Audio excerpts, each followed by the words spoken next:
content is everywhere. Just like how career is everywhere, content is everywhere. The questions that you're getting during your one-on-ones, that's content. The questions that you're getting during workshops, that's content. It's just paying really close attention to it. And I always say that the goal is when someone's looking at your content, whether that's written, virtual, whatever it is a feeling of, oh my God, I needed that. I needed to hear that. You almost feel like a psychic in some way because you're like, hey, that's what I was looking for. And I didn't know I needed that. But it's because you're consistently paying attention to the questions and the pain points that people are having. That's how you solve that overwhelm problem, because I think that people don't know where to start. And it starts with the pain points and the questions.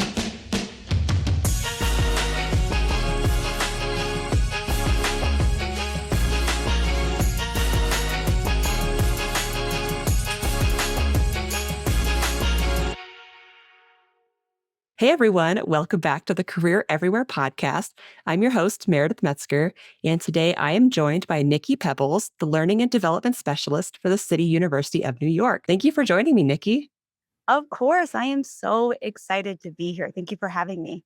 Yeah, I'm so glad to have you, and I'm really excited to talk to you today about marketing strategies for career services, particularly how career advisors can act as you call it, as trusted micro-influencers for students, and also how career centers can build sustainable content systems without needing a marketing background. So I know content and marketing are two topics I always love to geek out about, and I think it's safe to say you're probably similar in that regard. Very much so. I always say that if I had to give it a TED Talk, that would be anything about marketing and branding. I could give an easy TED Talk about that. I love it. Okay, well, we're two peas in a pod, so this will be very fun. So Nikki, you've done a lot of really interesting marketing and content creation in your work. In your career so far, from your previous role at St. John's University, your independent career coaching, and then now your new L&D role for the CUNY system. And for those of you who are listening who may not be familiar with Nikki already, in addition to her work in higher ed, she's also a prolific career content creator on social media with over 400,000 followers across TikTok, Instagram, YouTube, and LinkedIn. So she definitely knows a thing or two about building sustainable content systems and building trust with an audience. So before I get into my questions, Nikki, is there anything else you would like to add about yourself, your background, or your role there at CUNY? Yeah, I think for me, marketing and content, I like to lead with content because I think that content has changed my career from the very, very beginning of my career. Even when I was in college, I was obsessed with how could I use content as a way to quite literally market myself to get a job. So to me, I think what's interesting is that every job that I've ever had, content has really got me through the door. And then I've been able to build a really successful business around that. I've been able to build a really successful brand around that.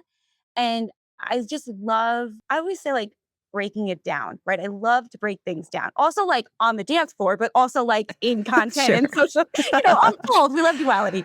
But that's my main thing is like helping people break things down, whether that is on the marketing side, whether that is in the career side, or whether that's in the professional development side. That is my main goal, is to break things down for people. I love it. And that would be perfect for this conversation. It sounds like you're in the right role for that kind of skill set too. Okay, before I get into the more specific questions about our topic today, I do want to kick us off with a question that I ask all of our guests here on the podcast. And that's, what does career everywhere mean to you? I have been waiting to answer this question because I think that also, I really want to add that for the sake of this conversation, I brought my mini mic since we're talking about micro influencing and career and all of that. That's why this is here, this mini mic, which I'm very excited about. But okay, so career everywhere. I think for me, when I think of what does career everywhere mean to me, the first word, and you're going to hear me say this word a lot, is accessibility. I think that when we are looking at the current state of higher ed and even just where Gen Z and even Gen Alpha are at, we have to be able to meet them where they're at, right? And that's going to mean looking at career advising in a slightly different way. How can we reach them more frequently, right? In a consistent manner and not just in one-on-ones.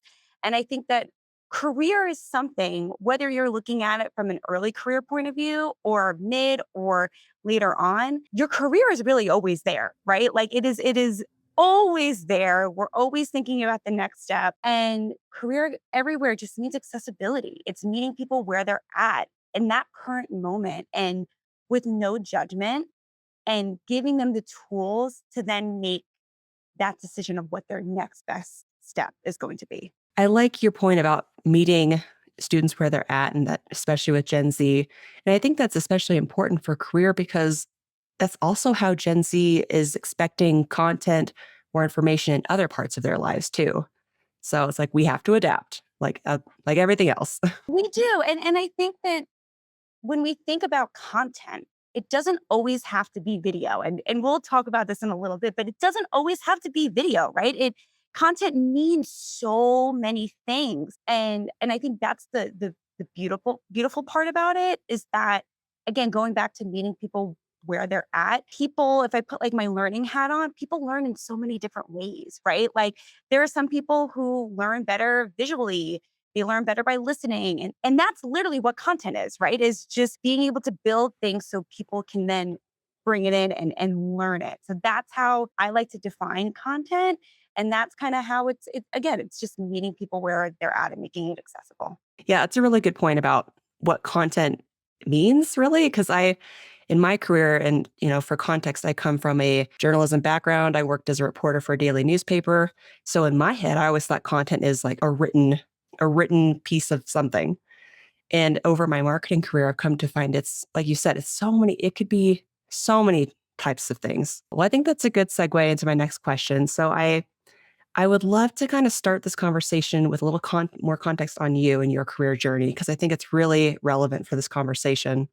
So, you've worked directly with students as a career advisor, you run your own career coaching business, and now you're at CUNY in this brand new role, building professional development content for over 1,000 advisors across 25 institutions system wide. So, no big deal there. So, I'm curious, what's the through line in all that work, and how has content and marketing played a role for you? I think that the the commonality is always going to be accessibility, right? Like I think when I think about St. John's, right?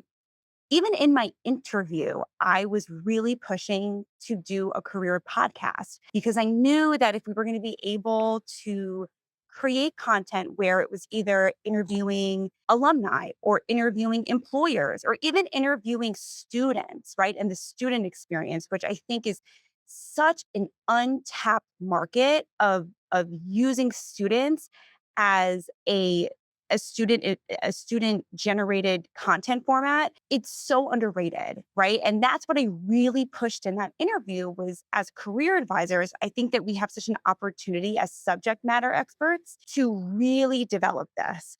I was lucky enough to work as the advisor for marketing, advertising, students. So to me, I felt like because I had that background in social media and marketing, I was so excited to really like get in there and create different types of content. We even did something where one of the things I pitched because I'm really big into scaling is how can we scale one-on-one appointments, right? And I pitched something called using Loom, Loom. I love Loom, and I was saying how it could be used not in replacement of one-on-one appointments, but where I can look at a resume, record it, it gives me AI generated notes, and then the student always has access to that, right? That's content, right? That is accessible content to how to scale one on one appointments. So even in my interview, that was my big thing of like, why can't we do this, right? And I was really, really lucky in the fact that my manager and my AVP were very on board and really let me experiment with content. Then when I look at my own business and getting into career coaching in my own business, thinking about who doesn't have access, right? So maybe that is a freshman or even someone who's in high school and they don't know how to have a conversation with their parent. Maybe their guidance counselor is not really giving them great advice. That's where I step in. Or maybe it's even as kind of silly, but not silly actually, is like what to wear to an interview, right? Like I love talking about fashion. I love talking about outfits of the day. That's a lot of for my personal content, a lot of the things that I talk about, one of the things. And again, like something that might sound so silly to someone is something that so many people come to me saying, thank you, because I had no idea what to wear to that interview and I felt more prepared, right? So I think, again, it comes back to accessibility. It's reaching more people. And then with CUNY, what's so interesting is that I'm creating professional development for the advisors who are then advising the student, right? So the student is still there, but I'm really working with how can we provide tools and career information for the advisor, right? And building them up in that way, talking about AI, talking about LinkedIn, talking about different advising methods. All of that, right, plays into content and it all happens in different ways.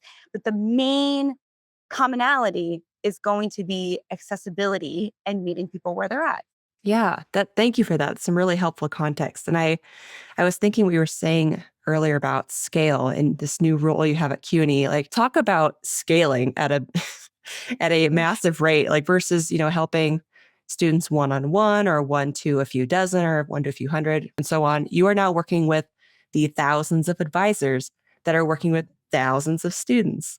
That that must feel, I don't know, that must feel really exciting, I would think. It is, I think that that was one of the most exciting parts about this role was just the potential impact because this is a newer role, and um, I think that again, it goes into how can we take one pain point, right, and create solutions for that. And I think I used to tell students that all the time, even going into interviews, you are a problem solver. You are a solution person, right? That's how you lead with everything. And that's how I look at every role, but specifically with this role, right? Is how can we, even with our learning management system, how can we make it more accessible? How can we change the content? How can we make it more organized? When it comes to live professional development, what does that look like? How can we get people in the room? How can we get more on demand people watching once we put it into Brightspace, right? All of that is what I'm consistently thinking about is how can we make this as easy as possible to get people through the door? And then when we're thinking about that, even from a career center point of view, right? It's similar in the fact that a lot of career centers, I would say majority of them are not mandatory, just like how what I'm doing is not a mandatory service, right? So I'm still hitting that same blockage of like, you don't have to do this. So why should you do this? And I think that for me, when it comes to professional development and when it comes to career content, always, how can I make it fun, right? And I know for some people they're like, okay, but I really do believe that that is an important part, and it's not always going to be like ha ha he he fun, right? Where you're like, wow, that was a blast. But again, it's making it engaging. Maybe that's a better word for it. Is I'm constantly thinking about how can I be clear, how can I be engaging, and what is the point, right? I even from coaching social media clients. What's the point? Why would someone share this? Why would someone do this? And I think when you anchor in on that, scaling becomes a lot easier because then you're just consistently thinking about, okay, well, I have this really good topic.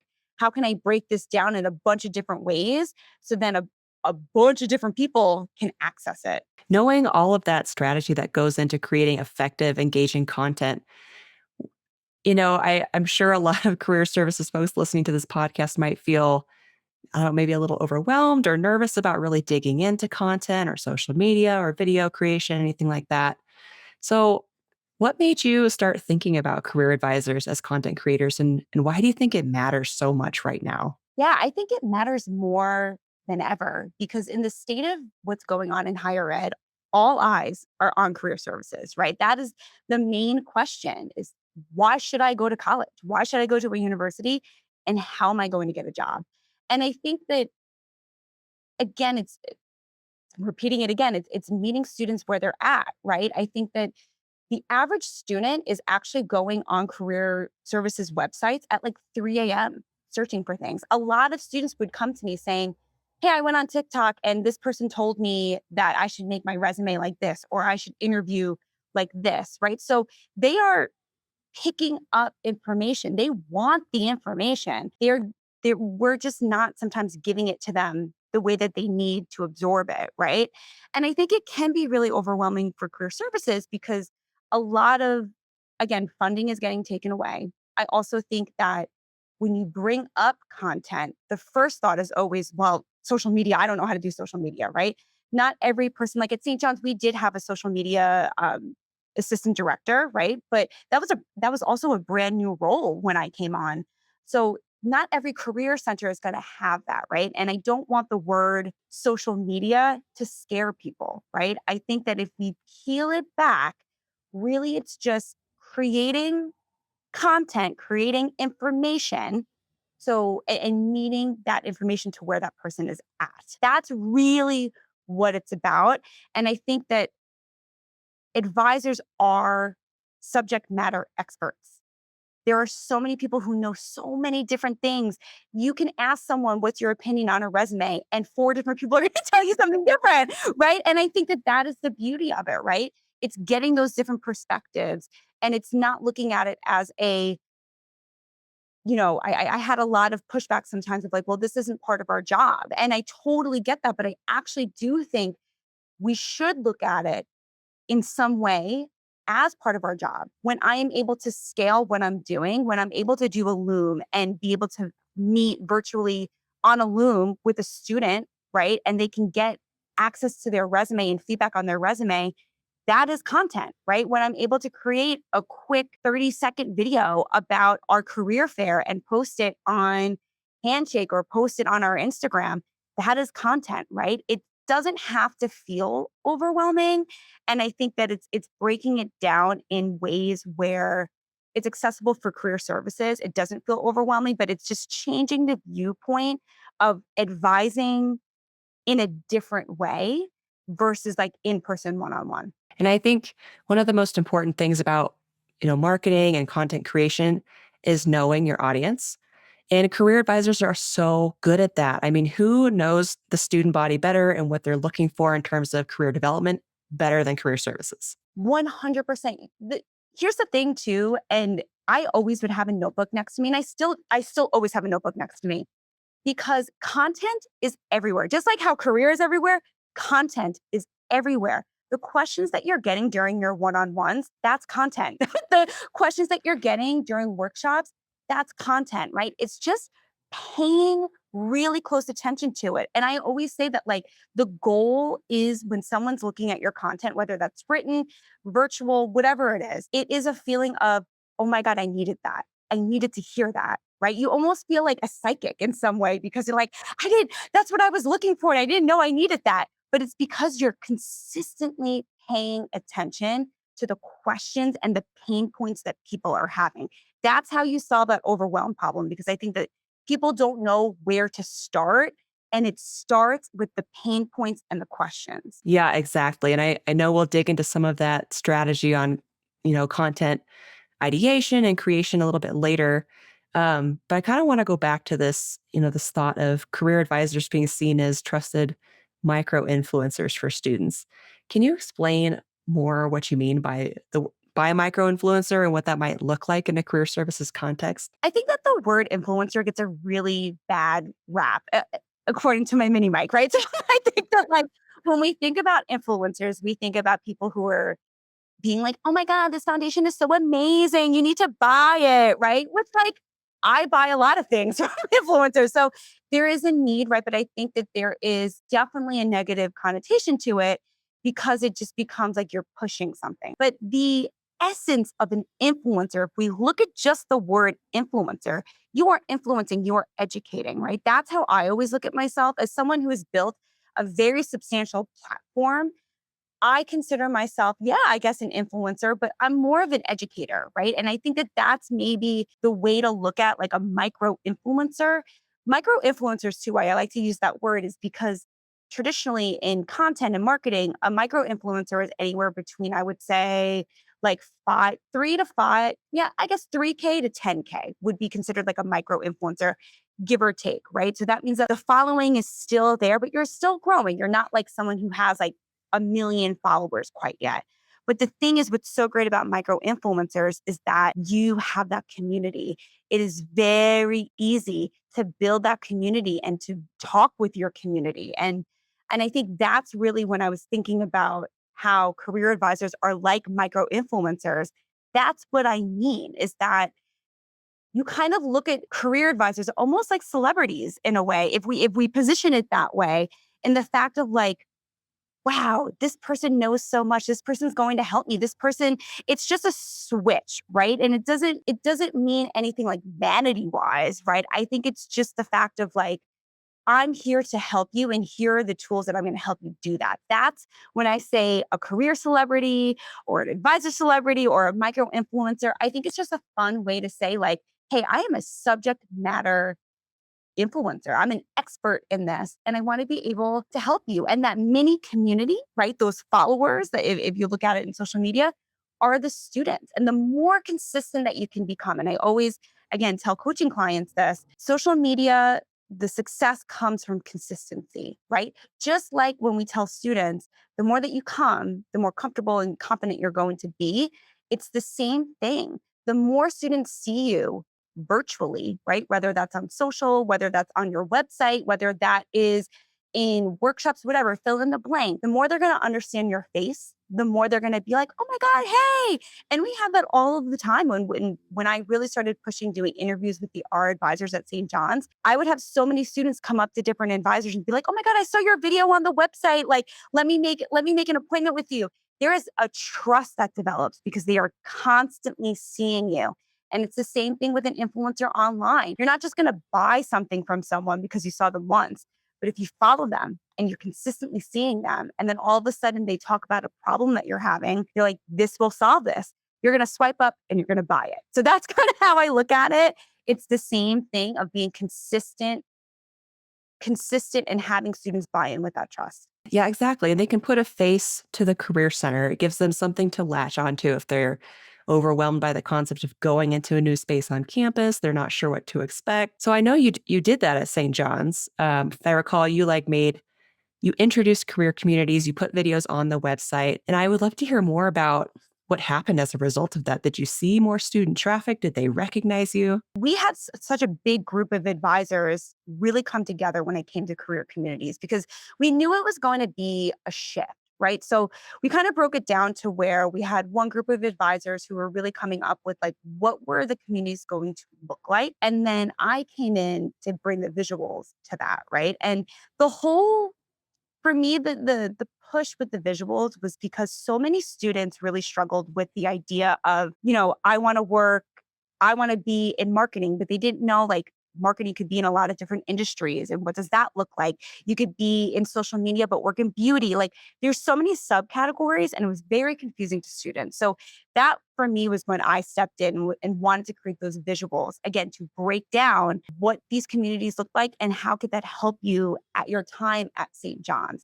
And what was really cool was I wanted to make sure that it wasn't just my face, right? It was being able to interview our advisors because we had so many amazing advisors on board. Now, I think this is where it becomes very relevant to a lot of career centers because I had maybe not, I'm not gonna say pushback, but some people were like, I don't want to be on camera. Like I literally have an edit of one of my coworkers who was like, we were recording something and she goes, "Oh, I hate this. I hate the way it's on camera." It was such a funny outtake. Oh, Oh, it was so good. but Well, relatable to a lot of people, I'm sure. relatable. I get it. I had such good bloopers on all of those reels. Uh, But I think it's very relevant, right? And it's very real in the fact that some people just did not want to be on camera. So for me, I did a couple of things. I gave them the option of that we can just record, right? And I would just use the audio. So then I would have a picture of them and then have the audio on the side. So it wasn't that they were going to be on camera. I just needed their voice, right? I had some people where I coached them through it, where it was just we were on camera and then I was able to put B-roll over that. So it wasn't them the entire time.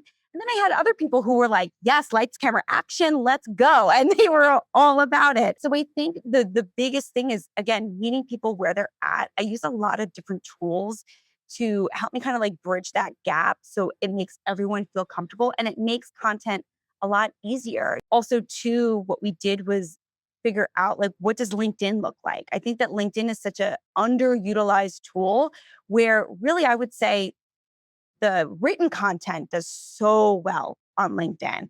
So well, better than videos, honestly. And I know videos get pushed a lot, but I think written content is actually better on LinkedIn. But I think that again, it was teaching advisors that as well, of like, when we were talking about becoming micro influencers, what does it look like building LinkedIn for an advisor, and how does that help even with the employee branding of it all, right? And building up the career center. So again, if you don't want to be on camera, we could build a really cool strategy on LinkedIn where it's just written form, from the pain points and the questions that we got from students. So I think what's cool with career communities is that we saw such an increase of students come into our office and be like, oh my God, I saw you. Like, I know you. Like, I want to make an appointment with you. And I think that was the main thing, right? It was bringing visibility to individual advisors and building that trust, because a lot of students just feel like career is very corporate, right? They feel really intimidated walking through the doors of a career center. And again, it's not mandatory. So that's what makes it a little bit more difficult, is that like they don't have to come through the doors, but it feels very like, oh man, 9 to 5, right? Like, oh, I don't want to go in there. I think I really wanted to just dismantle that and make it where it's more human, and that you can understand the personality of the advisor and be like, oh, right, like I saw a video of them. And like it feels a little bit easier, breaks down that barrier. So I think creating those videos was such a great first step in welcoming students, not only to us, but to this new initiative of career communities. Yeah. And I imagine that that was a really good example for students too on how to kind of utilize a personal brand to build your career. Yes, I think the personal branding, again, is very similar to when you throw out the word social media, right? It sounds like, whoa, I'm not Nike. Like I don't need a personal brand. And I think that that's such a, you go on LinkedIn or even if you go on TikTok, there's a lot of people who will be like, you need a personal brand to get a job. And I would have students come in my office freaking out about like, I don't have a brand. And again, that goes back into a pain point, right? Like to me, if I'm hearing that over and over again, that's a signal to me that we either need to make a workshop about this, and then we can and break it down that way. But a personal brand is really just like what you stand for, right? Like it's just the vibe. That's how I like to look at it.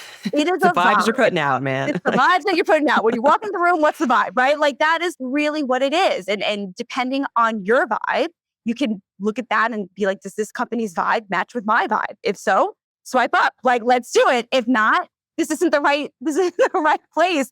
And I think when we can break it down that way, personal branding feels a little bit easier, right? Because it's just a vibe. That's a great way to put it. And I'm not as active on LinkedIn as I used to be back in like the 2019 to 2022 era. That was like peak LinkedIn for me. I remember I would speak to students a lot about personal branding and how I used it. Yeah. And it really was just about, yeah, just putting out what you stand for, your approach to your work, your approach to life, to professionalism, things like that.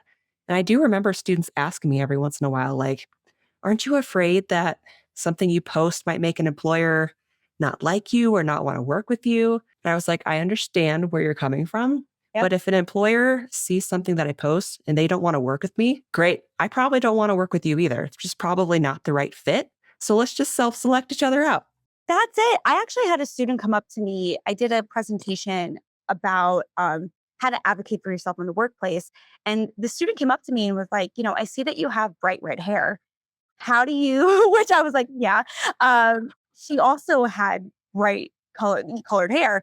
And she was like, what if your job doesn't want that? Right. And I think for me, like I said to her, again, vibe check.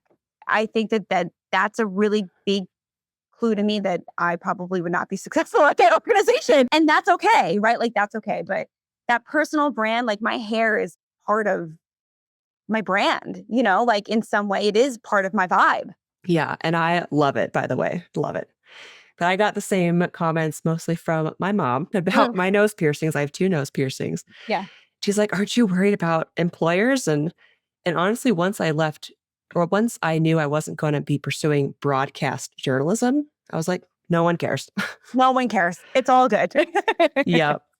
Uh, Oh, too I funny. love that. Love it. Yeah. Thanks for going on that little like side quest with me on personal No branding. problem. So now I would love to kind of transition into how career centers can take all of this information and then build a content ecosystem. So I know you have a lot of thoughts on this, a lot of experience, and you even have some specific frameworks that I know you're willing to share with us. So to start off, can you explain what you mean by a content ecosystem and what does that entail in a career services context? When we're thinking about an ecosystem, right, it's just multiple touch points, is how I like to look at it, right?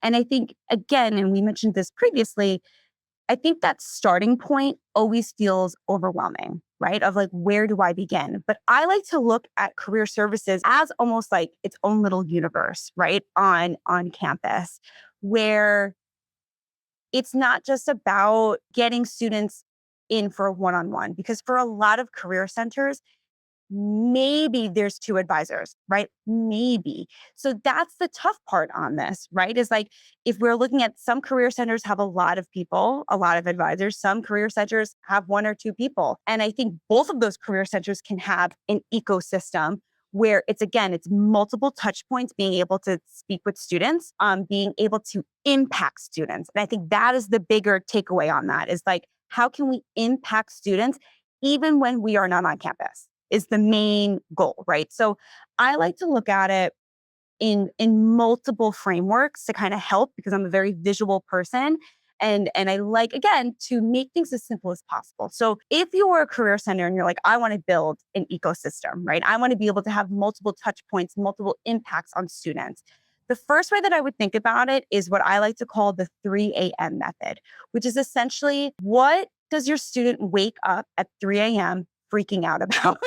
And I want you to write a whole list of that. Now, we spoke before about how, again, content is everywhere. So from one-on-ones, listen to what they are asking for, right? Are they struggling with resume? Are they like, I always get so many questions on cover letters, right? On interview questions. Write all of that down, right? That's your 3 a.m. topics of what people are freaking out about at 3 a.m., right? So those are your, I would say, probably the most important part, because that's where people get really like nervous about, is the topic part. Then I want you to pick one of those topics, right? Just one. From there, then we're going to think about almost creating an anchor system. What I mean by anchor system is that you have the one topic. So let's say for this conversation, we're talking about how to write a resume, right? So basically, if that's our anchor, I want to think about the different ways that I can break that topic down. So maybe I can, if I'm doing a workshop, an in-person workshop, I'm going to record that with my phone, right? Or maybe if it's virtual, I'm going to record that, right? That right there is your first chunk of content. This isn't about making something new and creating something new. It's having it work within what you're already doing, which is the key, right? That's what makes it so much easier, because we're always doing workshops, right? We're always doing presentations.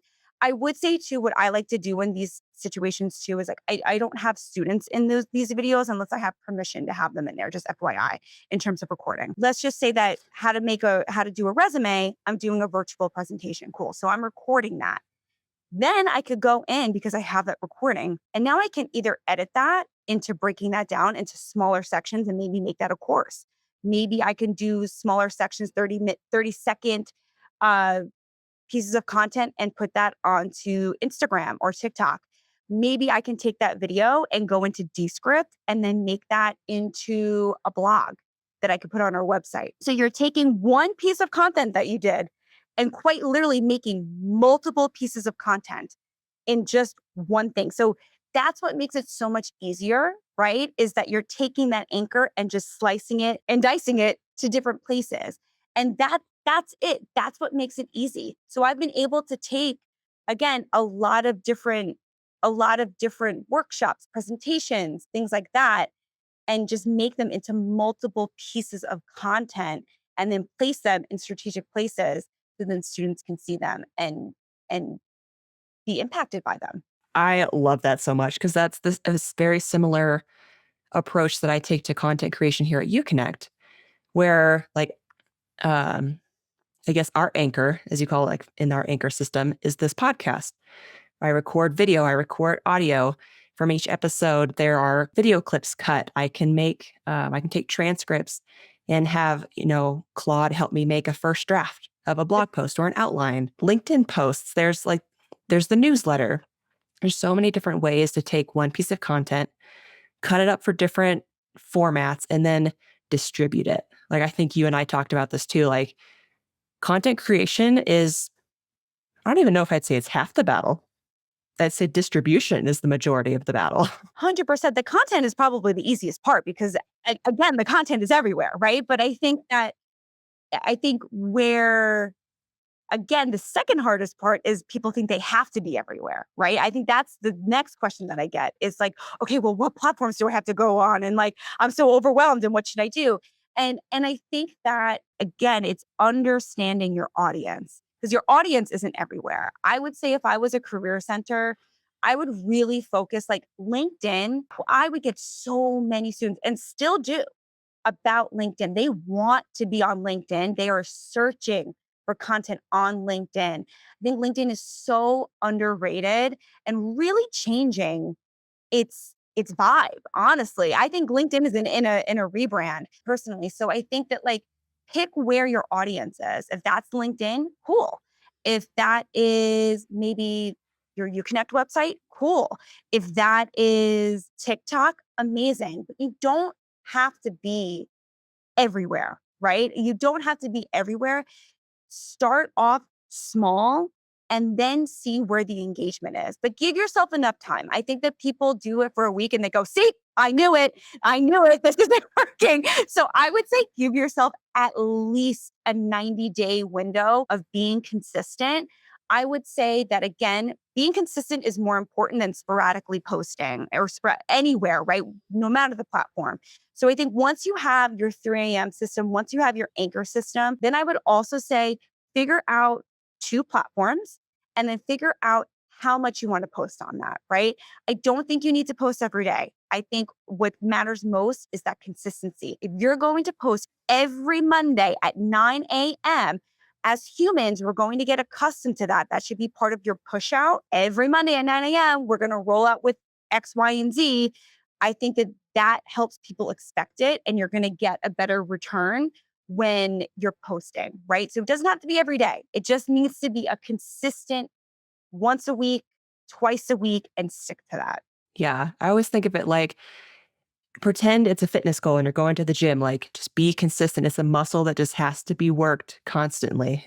So it becomes a habit. Yeah. And it feels difficult in the beginning, right? I think that it definitely, because when you're first posting and you don't have an audience, at first, that's like you're talking to crickets. And it's very easy to be like, oh God, this isn't working. But be patient. And I think that that's where, even in one-on-ones, that's where you can use your advisors, again, as influencers, to be like, hey guys, we actually just launched this really cool initiative on LinkedIn where we're posting content. Make sure that you follow us. Use your advisors as the way to push that consistently. Have a QR code on your desk so they can easily just follow you. Make it as easy as possible and as visible as possible so people can get on board. Yeah. I love seeing career services leaders active on LinkedIn because not only are they, they're building their personal brand, they're advancing the career center's brand, the institution's brand, but they're also showing students in real time what that looks like. Like, students, what do you feel or what do you know about me and about the career center based on my posts? Now consider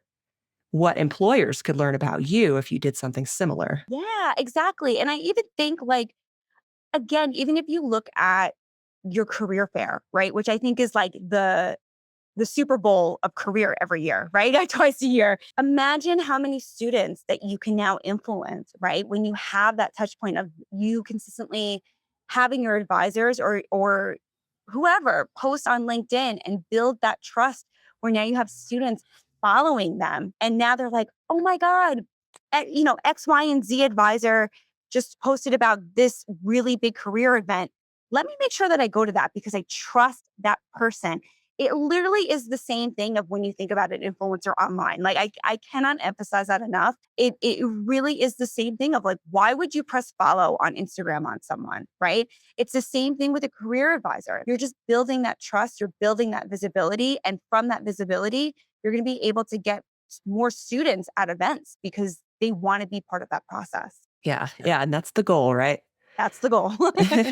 Cool. Well, I would love to make this a little more concrete. So, would you be able to walk us through a real example from start to finish of a content campaign that you have run using your content anchor system? So, like, what was the topic? What was the anchor? And what happened? Speaking of LinkedIn again, I think that I developed a program called LinkedIn Bootcamp.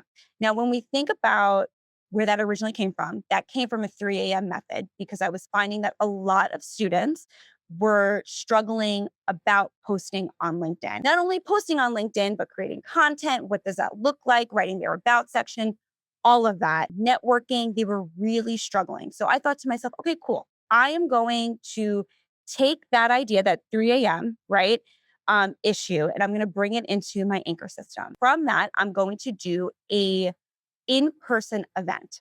Okay. So that in-person event is where I basically took that as the anchor system, right? I recorded that boot camp, number one. All right. So the boot camp was happening either way. All right. It was in person. It was going to happen either way. But I wanted to use the content that was going to be provided in my ways of pushing out that information.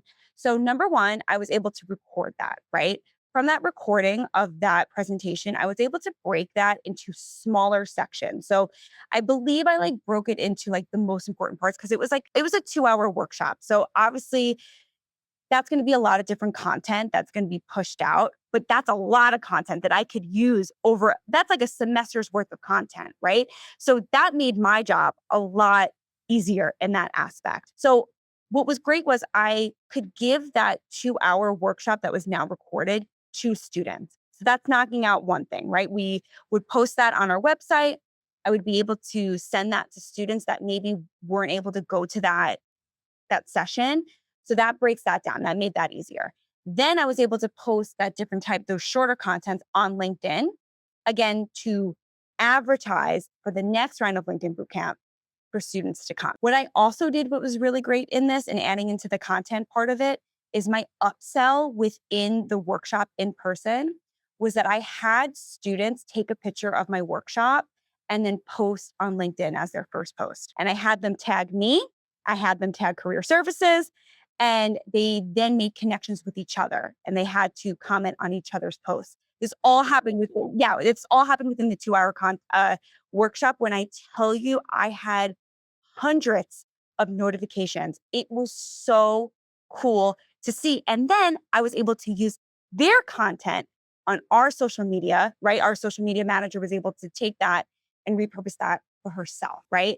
So just from that one workshop, I was able to get tons, tons of content just from that 2 hour workshop. So I think that's a really great example. Again, like we were able to put it on our website, we were able to put it on our social media, we were able to put it on our handshake just from recording that 2 hour workshop. And I also redid it in a 2 hour virtual workshop, which worked out even better because then I was able to make it a little bit cleaner, which was really great as well. So I think when you look at that example, I think that's the best way that I could give in terms of taking an idea and then turning it into an ecosystem where students were able to have access to a workshop that maybe not everyone was able to go to, but there was so much impact from just that workshop that trickled down that we were able to the next round of LinkedIn Bootcamp, the turnout was insane. We had over 100 students come. We had people who were like, students that were like, oh my God, I saw this on Instagram.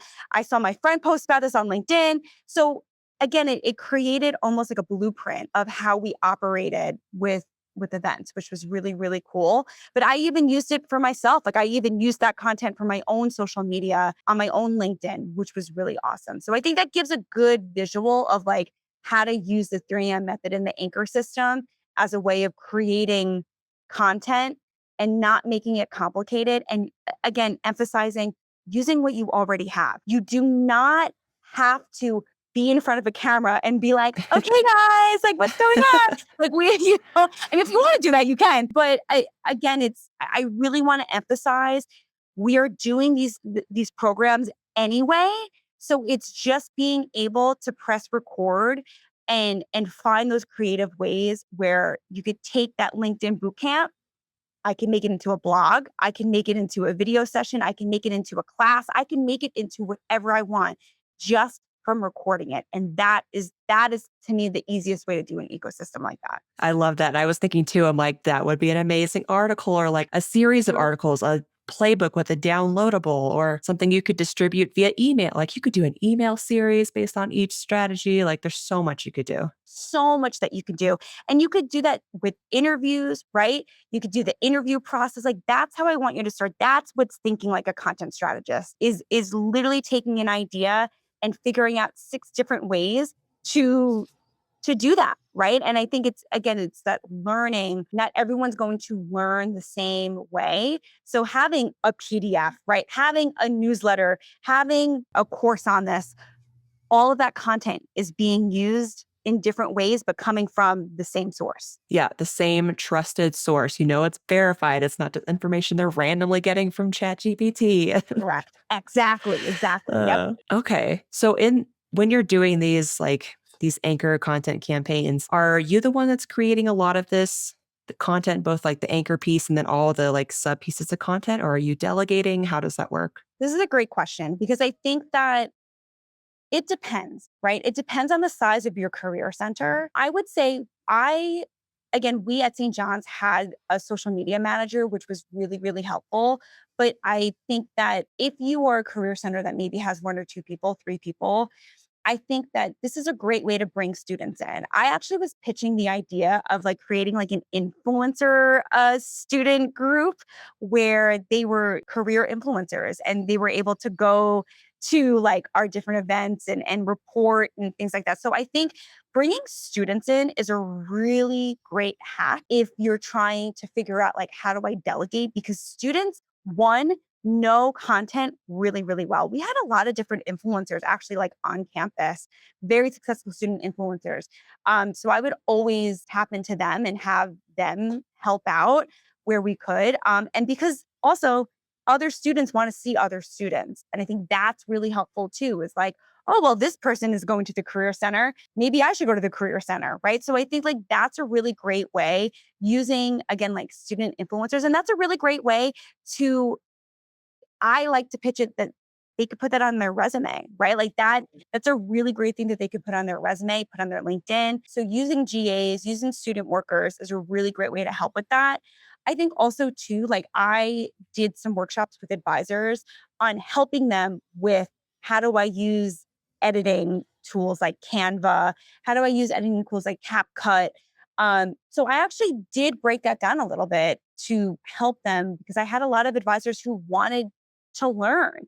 And what was cool was that I had out of like we had a pretty big group, but I had like 3 or 4 advisors who were consistently creating content with their phone, editing and posting. And like it was really cool to see. So I think that it can be done. I was doing at first a lot of like the editing part of it, but also as an example, so people could see like how to do it. I also was posting prior to St. John's too. So I had what was cool was I already had a good trail of what to do, right? So a lot of my coworkers would be like, well, how did you do that? So I would break that down to help them. But I think if you're looking at like, how do we do this? I'm overwhelmed. I'm just a team of 2. Use the students, right? I think using the students is a really, really great way to get started. But I would also say if I had to pick what is the one thing that I should do, start a podcast. I always, always advocate for starting a podcast. It doesn't have to be video, it could just be audio, but being able to interview alumni, students, fellow coworkers, and advisors, I think that you can grab so much content from even like a 15-minute interview, right? It doesn't have to be long. I did something called Career Bites where it was like 5 minutes, right? Quick little snippets that someone could listen to really fast. And again, like it makes it accessible and makes it quick. So I think if you had to pick something and you were really overwhelmed, start a podcast, just do it on Zoom. That's it. Like it does not have to be fancy. And I think that is a really great way to start in development of that content journey. So now you're being able to talk to alumni and that that group of people who are willing to help you. And that's where you really start your content journey. Yeah, I love that suggestion. I mean, obviously, that's how we went about it here at uConnect. We started a podcast. I mean, for a few reasons, because part of it for me was knowing the audience. I was Yep. like, okay, I know career services folks, they love to learn from each other. And there's only so many opportunities to do that. A lot of them are in person. Sometimes they're too expensive or out of reach for some Yes. career centers. And so I was thinking, how do I try to facilitate the sharing of knowledge between career center leaders? I was like, a podcast. It's a great way to do that. Very accessible way to do that. And come from a broadcast and journalism background. And so I love being on camera. I know that's not the case for everyone, but Me too, I'm girl. like, turn on the lights, baby. I'm ready. A second ago, Nikki, you were mentioning that you have a few like go-to tools for video creation, editing, and things like that. Can you just give us a quick roundup of your favorite tools and how you use them? So the first tool that I would use that was very helpful in scaling on-demand content with faculty was something called Edpuzzle. A lot of K through 12 uses Edpuzzle. What I love about Edpuzzle is that you can enter quizzes within the video content. So basically what I would do, yeah, it's really cool. So basically what I would do is I would record like a workshop, right? So this could be a workshop that I already recorded, whether it was online or in person. And basically, I would upload it to Edpuzzle. I would input my quizzes and they can't pass the quiz. So that's the cool part, is that now we're able to get almost like a pre and post learning of what's going on with the student. So I would then send the link over to the professor, the faculty, because that's a really big getting faculty buy-in can be really, really tough. I think it's probably the toughest part of career services, right? So for me, I was like, okay, well, we're having difficulty getting into the classroom because they don't want to give up their class time.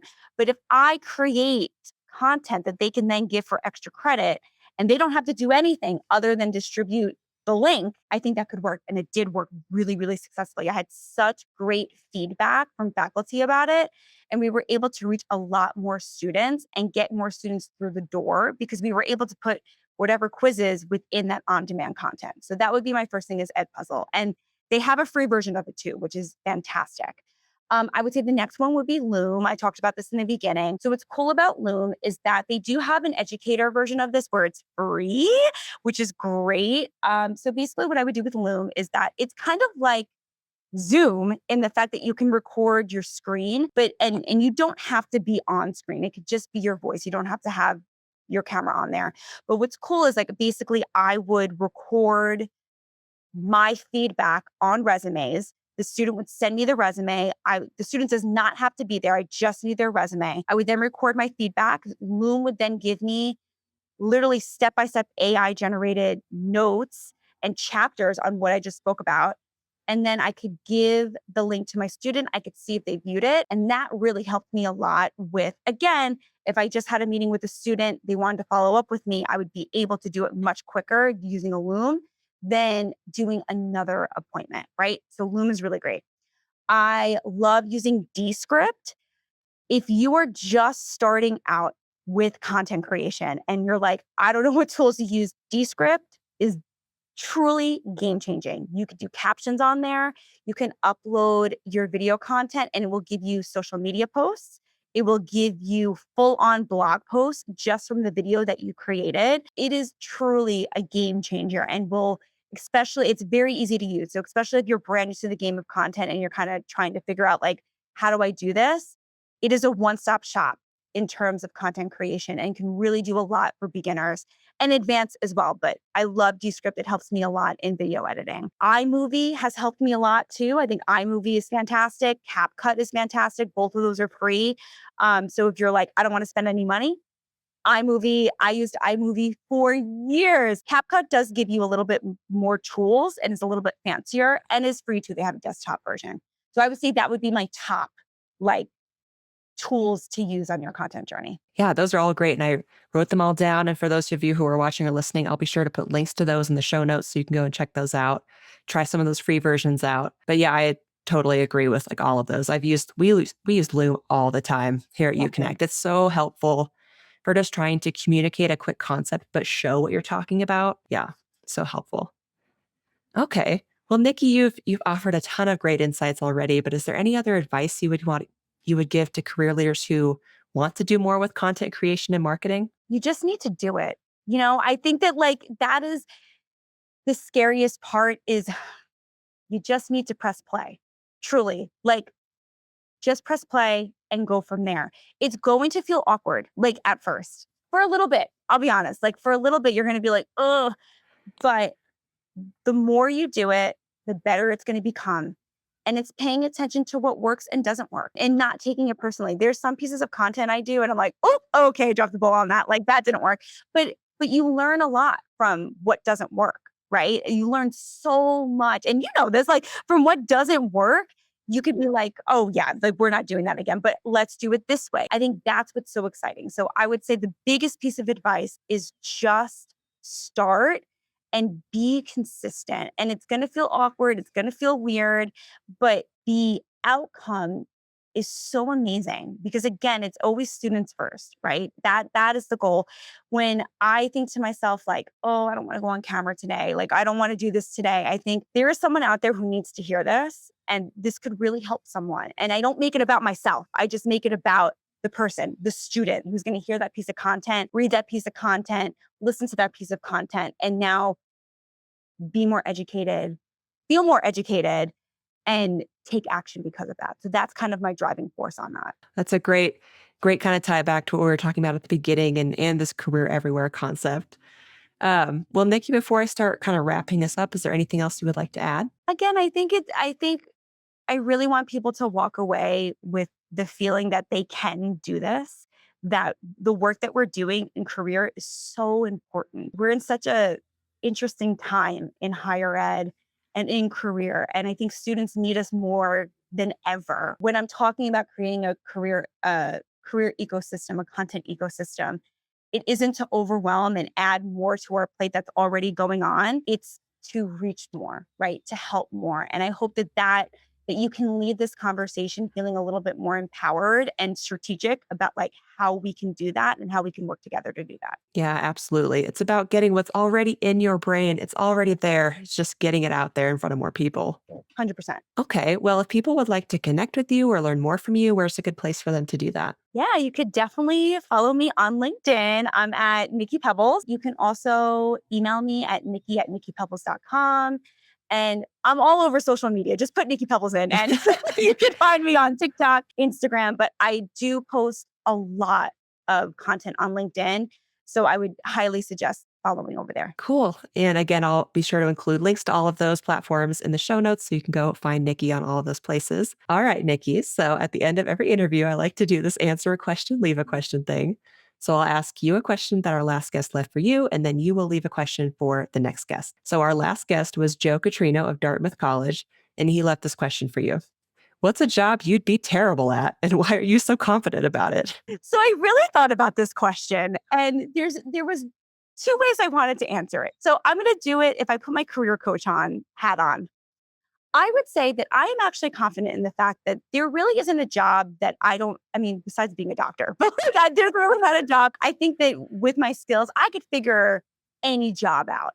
But in terms of what makes me happy, I am just not a data person. I need to be creative, which I will say right now, I'm very knee deep in data. So I think that data can help you be creative, but I will say that data can help you be creative. But I think anything really that's very number related, accounting, I just don't think is really up in my alley of expertise. But again, I'm very confident that I can figure it out. But anything with numbers is a no-go for me. I love that. I think he said a chef. It's no, I can't. No. I think I said, I'm like, any job where someone's life is in my hands, whether that's driving a school bus or being a doctor. No, No way. it's too much stress. Well, what question would you like to leave for the next guest? What is one piece of career advice you used to believe in, but don't anymore? Ooh. I like that. I love those questions that like get people to think about what they've changed their mind about. Yeah, yeah. Do you know what it would be for you? Do you have any? I would focus more. I think I used to think that my experience, right? Like the job titles were so important, but I think it's more about your skills, like the skills that you gain. I think job title and skill are two very different things. And I think that you should focus more on building those skills and building those different skill sets from different jobs and worrying about like, just staying on one track, if that makes sense. Like I'm very much a career generalist, multi-passionate, like it doesn't have to be one streamline. And I think that that's why job titles to me are like, don't worry about them so much. I used to worry about them a lot. Yeah, because I mean, an employer is going to ask you about your skills. They might notice your past job titles, but it'll become pretty apparent if you have the skills or not in the interview. Correct. Okay, well, that's a great question. I'm excited to hear what the next guest says to that. Yeah, me too. Yeah. And Nikki, thank you so much for joining me on the podcast today. This was such a fun conversation. We covered so much. And I mean, you offered so much good tactical information for the audience. So just thank you again for taking the time and sharing your knowledge. Of course. Thank you so, so much for having me. This was a blast. Anytime to talk about content creation, especially with you, I'm down for it. So We'll just do like monthly coffee chats where we just geek out. I think that I love we it. need to do that. All right. Well, we'll make that happen. Okay, sounds good. All right. Nikki, thanks again and have a great rest of your week. You too.